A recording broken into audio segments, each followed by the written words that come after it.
Men don't fall from power.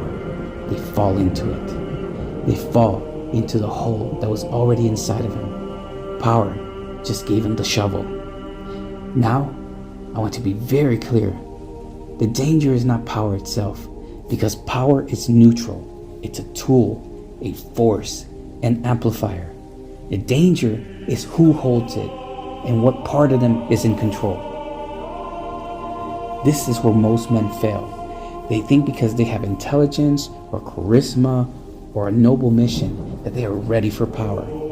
But they've never been purified. They've never met their shadows.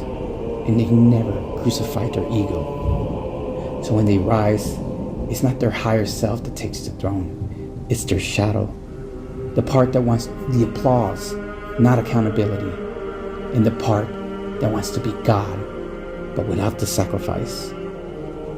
And that's what I mean when I say power without purification becomes possession. The throne gets filled, but not by the man, but by his own unhealed wounds, by the ghosts of his insecurities, and by the demons of his ego. And once the shadow is enthroned, it wears the man like a mask.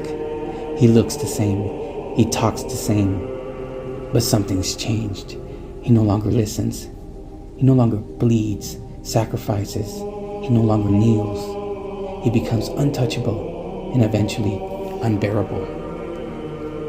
Now you might be thinking, but I wouldn't be like that. I use power for good. And that's what every tyrant says at the beginning. And that's exactly what makes this so dangerous. Because the most seductive form of evil is the kind that thinks it's doing good. And that's why this matters. That's why I'm telling you this.